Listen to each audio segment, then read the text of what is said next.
Hello everyone and welcome to another episode of Hashtag Vlogger.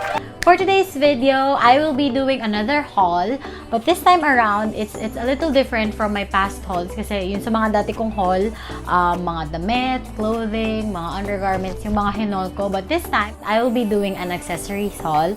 These items are all from Disenyong Pinili and sobrang ganda ng mga items nila, ng mga jewelries nila. Sobrang ganda kasi these are all handmade and locally made. So talagang alam mo na pinaghirapan, pinag-isipan, and there is effort sa lahat ng mga ginawa nilang items.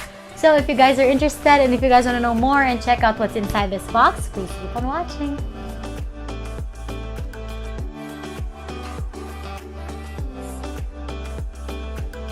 Okay, so let's start off with, of course, the packaging. Ito, medyo natanggal ko na. But I'm just gonna show you kung ano ba yung itsura niya nung pinadala siya sa akin. It comes with a letter or a card that says, of course, they have this written card for me. And the branding which says, ang produktong ito ay gawang kamay at gawang lokal. Kaya naman suotin ng atin ng may kumpiyansa sa sarili. So I really like their letter. It's heartfelt. Appreciate them for giving me this package. They actually gave me a generous amount. So, wait lang kayo for my next vlogs. For my giveaway, isasama ko to sa ipapa-giveaway ko. And this is actually in celebration of my first year anniversary in vlogging then. So, I hope that you guys could join. And as of the moment, hindi pa ako decided sa mechanics yet. But definitely, I'm gonna post it on my Facebook page and Instagram. So, if hindi nyo pa na-follow, I hope you guys could follow. And of course, Disenyong Pinili page. They also have Facebook and Instagram page. So, let's start unboxing their package. Okay, so from the packaging, makita mo na nakalagay lahat ng jewelries nila sa isang tampipi. Ito yung parang pag gumagawa ka ng bilao and baskets. Ito yung ginagamit nila. And also yung mga coin purse or yung mga purse na handmade and locally made dito sa Pilipinas. Ganito yung itsura niya. I like the packaging. It's unique. It's different from other packages that I've received. Usually kasi, di ba, yung mga package na nare-receive natin, it comes in boxes, in paper bags, in plastic. But ito, this one is really one of a kind. And may effort even sa package. Yeah. Once you open the package, you're gonna see a generous amount of their hikaw, which I'm gonna show one by one sa inyo. Also, what I like about the package is, nakalimutan kong i-mention, they also have dried flowers kasama sa package nila. So, I really like it, and it's very aesthetic and artsy. First on the list is this pink earrings. So, ito yung stud niya. So, it's actually a flower, preserved flower na may diamond effect dito sa sides niya. So, I'm gonna try everything and I'm also gonna leave the link down below for all these products and the prices also. This is 300 pesos. So, let me check. Pakita ko sa inyo kapag suot siya. Yan. So, ito yung itsura niya. Let me see.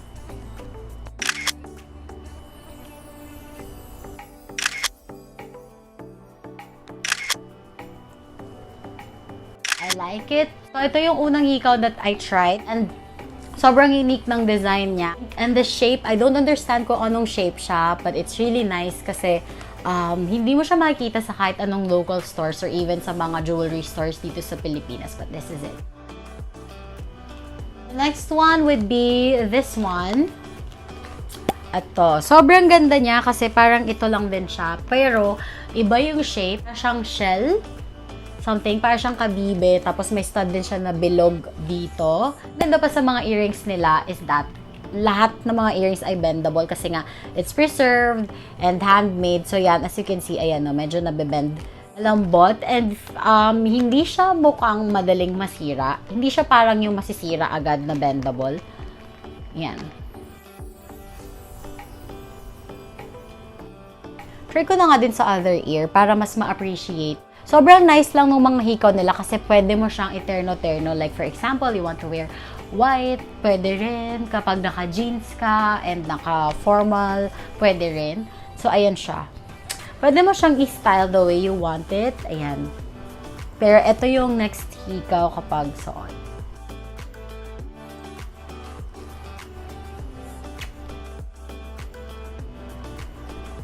Next piece would be itong parang petal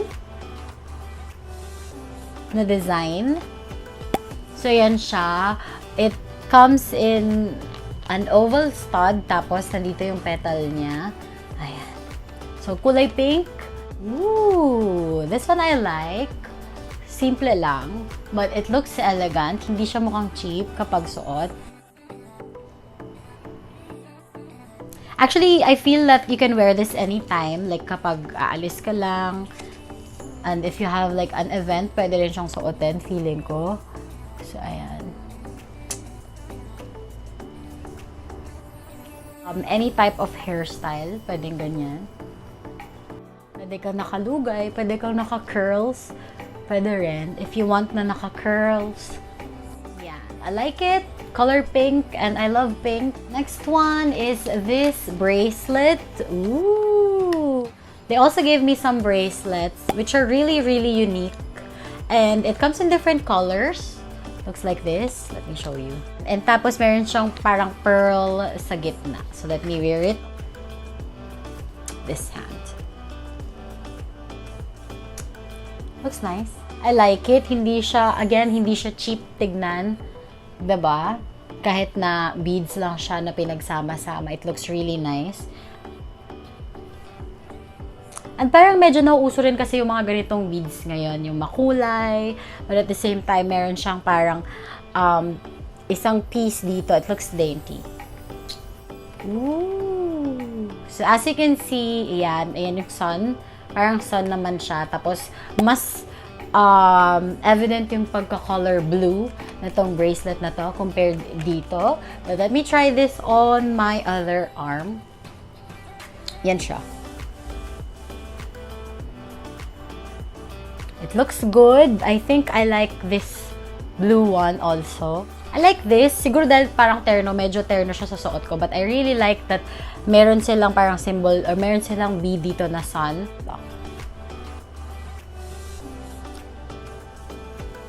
Ayan, which one do you like? Pwede ko tong isama sa giveaway ko.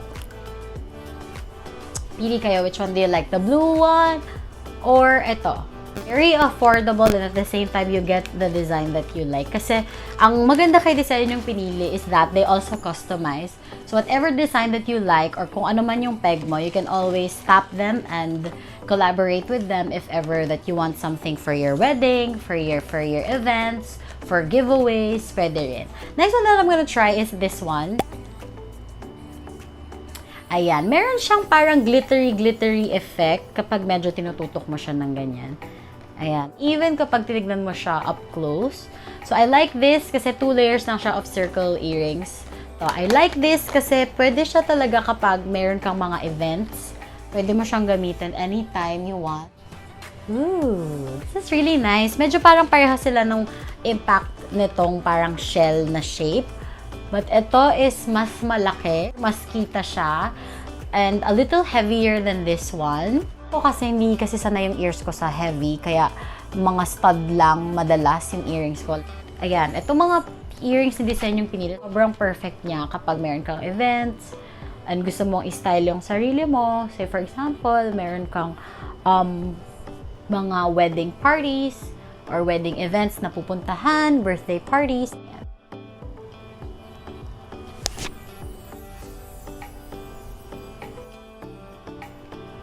What we're gonna try is this one. Ito is medyo parang may theme. Yan. Yellow. I like the cut kasi kakaiba rin yung cut niya. Para siyang medyo mukha siyang pakwan. Ganyan.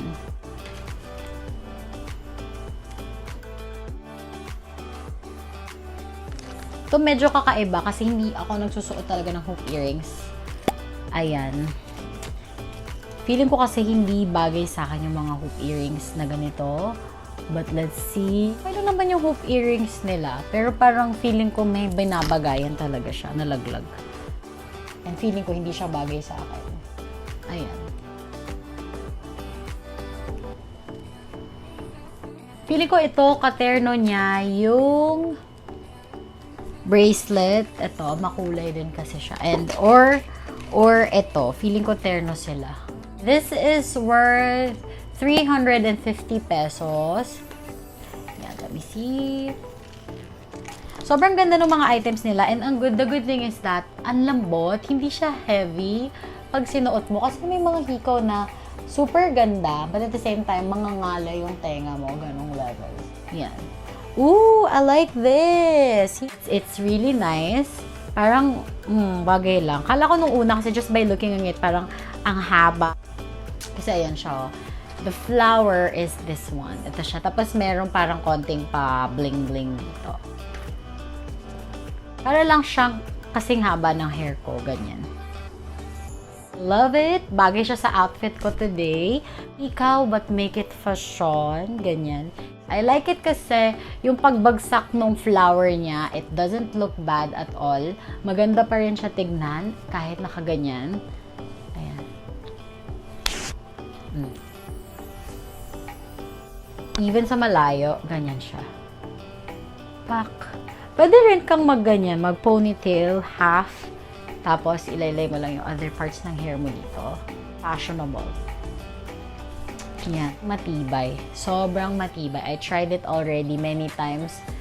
Ayan o, parang siyang nafi-flip. Papakita ko sa inyo ng malapitan. Ayan o. Ang lambot. Mukha siyang heavy, diba? Pero hindi siya heavy at all. Oh. But this one is a little bit more expensive. This is 450 pesos. So, kapareho lang siya nung type nun. Totally lightweight at all. Yan o. Ito, isa to sa mga favorites ko kasi sobrang kakaiba rin yung style niya. Mga stud earrings lang. I think I have like 4 pairs.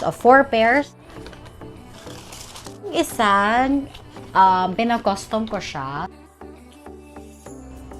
Ayan, pinag-custom ko to na parang sun na may pearl sa gitna. I think they use breast milk tapos pina-serve nila. I'm not sure, pero ayan, it looks really good on me kasi ganito lang yung mga bet kong hikaw. Yung mga super liit lang, minimalist lang na hikaw but still shine. So it's really nice. I like it. I like the design. Sobrang simple lang. So this is really nice kasi akala nyo parang dirty white siya and all. But here, sa personal, it's actually pink. Pinkish na may parang gold siya sa loob. Yung mga type ng hikaw na talagang gusto ko lang for everyday, ganyan. Kasi everyday talaga ako nakahikaw. And ayan. This one, sobrang plain lang ng mga stud, but super love the design. Black na parang may moon siya sa gitna. May green beads sa loob. So let's see. I'm not really into black earrings kasi parang feeling ko rock on. But this one is really nice. It's still classy kapag suot mo ng ganyan. Ooh. I like the design. It's a flower. Tapos, it's black with one gold petal here. So, let's see. Medyo malaki siya kasi ang mga stud earrings ko usually maliliit nga lang. Sobrang bendable. Ayan, pakita ko sa inyo. Super. Ayan. Paano ba? Yan. Super classy tignan kapag suot. Oh, this one. Yan siya. So, yung gold niya parang sakto dito sa taas ng ear ko.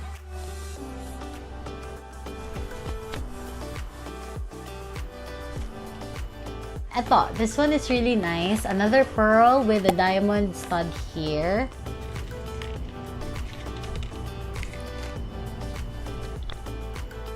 Parang nakakaliit siya ng face. Kasi diamond, tapos nakalaylay yung pearl. Super minimalist lang nito. That's why ito isa to sa mga pinaka-faves. You see? Super cute! I like! Nakalaylay lang siya ng ganyan.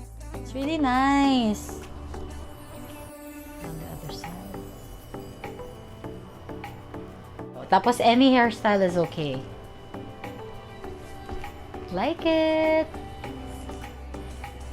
Look at this, diba? I love the color. Just by looking at it, it looks really classy. Now let me try. Para siyang may paint na green, gold, and yellow. Ayan o. green, gold, and yellow paint. Let's see kapag suot na. Minsan kasi talagang may mga earrings na bagay sa akin. Minsan mga hindi bagay. Ooh. Diba? Parang same lang siya nung white kanina na pinakita ko. But the difference is that ito yung may print. Sobrang ganda suotin. Kapag pumapasok ka sa work, you can also actually wear this. Diba? Hashtag vlogger. Ganyan. Really fashionable. This. So, para rin siyang isa na yung petal. Pero, it's actually a hoop earrings. Ayan. We're gonna try it on this side of my ear. See? Tak. Yan siya. So, flower din siya. And, as always, bendable. See? So, ito siya. This one is 300 pesos. I'm gonna show you the necklaces that I got from DISENYONG PINILI. And these are really obsessed with this necklace. I think it's a sunflower petal na preserve and then they made it into a necklace.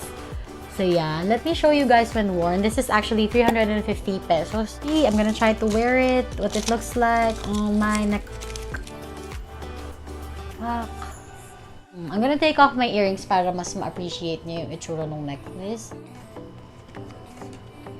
Ayan o. See, ito siya. Ito yung necklace, you see. It's really, really, really, really nice. Super recommend this one. On any type of outfit you wear, you can always wear this. Ganyan, nakaganyan lang siya. This is only 350 pesos, so very affordable and very fashion. So, ito yung una. Diba? Pamain na lang. Charing. Let me show you. Here. See that? Ayan siya. So, this is actually a flower na nilagay nila sa loob. For sure kung makikita nyo, ha? But yeah. Ayan siya. Such a beaut. And it's very dainty. Lahat ng necklace that I got from them, I really like it. Super recommend. Ayan. Ayan o. Sobrang minimalist lang. Look. Diba? I guess that would be all for today's video. If you guys want to join the giveaway, please do watch out for my giveaways kasi kasama tong mga pieces of earrings, necklaces, and bracelets. Kasama to sa mga ipapag-giveaway ko. Please do watch out for my stories and on my Facebook page, on my IG stories para sa next part ng giveaway. But yeah, I hope that you guys would like DISENYONG PINILI. Nagko-customize din si DISENYONG PINILI. So, just check them out. Just tap them for any collaboration. I guess that would be all for today's video. Thank you. Thank you guys for watching and I'll see you on my next vlog. Bye-bye.